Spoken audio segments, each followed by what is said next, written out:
ತಲತಲಾಂತರಗಳಿಂದ ಕೇಳುತ್ತಾ ಬಂದಿರುವ ಮತ್ತು ಮುಂದಿನ ತಲೆಮಾರು ಕೇಳಲೇಬೇಕಿರುವ ಕಥೆ ಪುಣ್ಯಕೋಟಿಯ ಕಥೆ. ಇದು ಸತ್ಯದ ಕಥೆ, ಇದು ಪ್ರಾಮಾಣಿಕತೆಯ ಕಥೆ.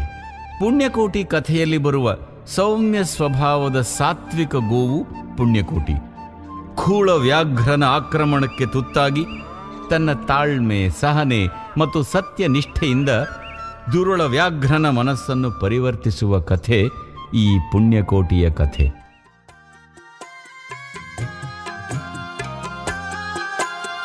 ಧರಣಿ ಮಂಡಲ ಮಧ್ಯದೊಳಗೆ ಮೆರೆಯುತ್ತಿಹ ಕರ್ನಾಟ ದೇಶದೊಳಿರುವ ಕಾಳಿಂಗನೆಂಬ ಗೊಲ್ಲನ ಪರಿಯ ನಾನಿತ್ತು ಪೇಳ್ವೆನು.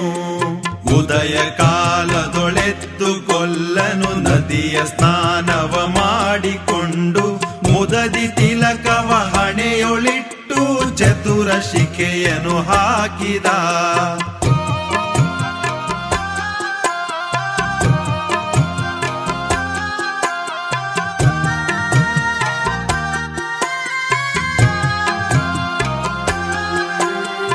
ಎಳೆಯ ಮಾವಿನ ಮರದ ಕೆಳಗೆ ಕೊಳಲನೂದುತ ಗೊಲ್ಲ ಗೌಡನು ಬಳಸಿನಿಂದ ತುರುಗಳನ್ನು ಬಳಿಗೆ ಕರೆದನು ಹರುಷದಿ. ಗೊಲ್ಲ ಕರೆದ ಧ್ವನಿಯ ಕೇಳಿ ಎಲ್ಲ ಹಸುಗಳು ಬಂದು ನಿಂತು ಚೆಲ್ಲಿಸೂಸಿ ಹಾಲು ಕರೆಯಲು ಅಲ್ಲಿ ತುಂಬಿತು ಬಿಂದಿಗೆ. ಹಬ್ಬಿದ ಮಲೆ ಮಧ್ಯದೊಳಗೆ ಅದ್ಭುತನೆಂದೆಂಬ ವ್ಯಾಘ್ರನು ಅಬ್ಬರಿಸಿ ಹಸಿ ಹಸಿದು ಬೆಟ್ಟದ ಕಿಬ್ಬಿಯೊಳು ತಾನಿದ್ದನು.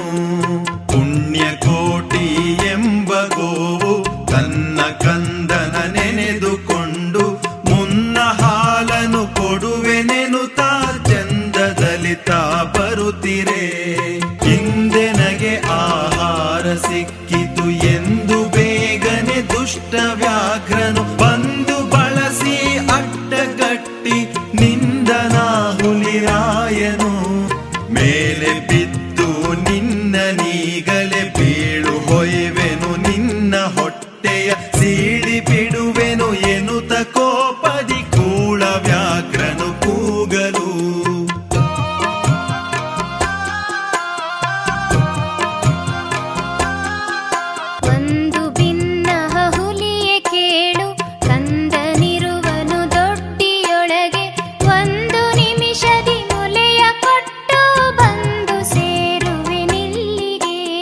ಹಸಿದ ವೇಳೆಗೆ ಸಿಕ್ಕಿದೊಡವೆಯ ವಶವ ಮಾಡದೆ ಬಿಡಲು ನೀನು ನುಸುಳಿ ಹೋಗುವೆ ಮತ್ತೆ ಬರುವೆಯ ಹುಸಿಯ ನಾಡುವೆ ಎಂದಿತು.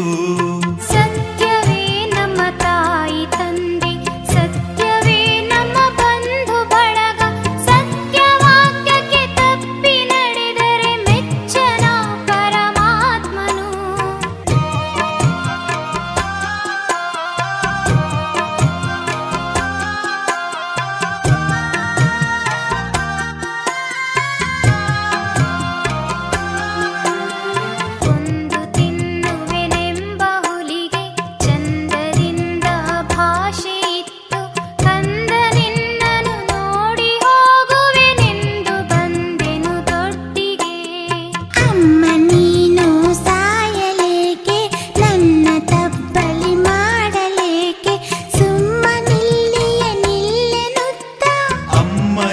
ಕರು ಹೇಳಲು ಕೊಟ್ಟ ಭಾಷೆಗೆ ತಪ್ಪಲಾರೆನು, ಕೆಟ್ಟ ಯೋಚನೆ ಮಾಡಲಾರೆನು. ನಿಷ್ಠೆಯಿಂದಲೇ ಕೋಪೆನಲ್ಲಿಗೆ ಕಟ್ಟ ಕಡೆಗಿದು ಖಂಡಿತ.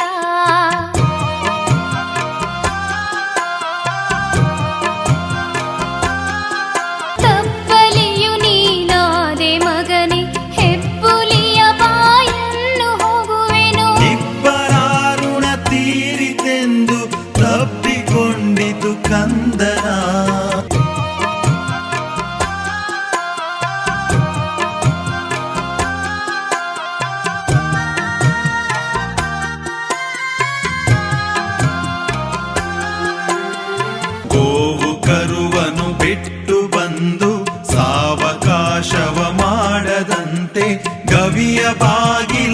ಏರಿ ನಿಂತು ತವಕದಲ್ಲಿ ಹುಲಿಗೆಂದಿತು.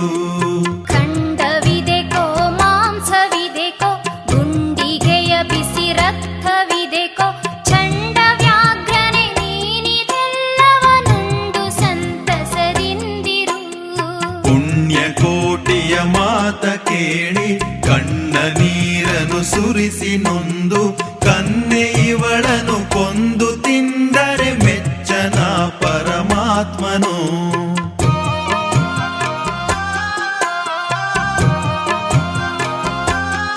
ಎನ್ನ ಒಡ ಹುಟ್ಟಕ್ಕ ನೀನು ನಿನ್ನ ಕೊಂದು ನಾನೇನ ಪಡೆವೆನು ಎನ್ನುತ್ತಾ ಹುಲಿ ಹಾರಿ ನೆಗೆದು ತನ್ನ ಪ್ರಾಣವ ಬಿಟ್ಟಿತು. ಸತ್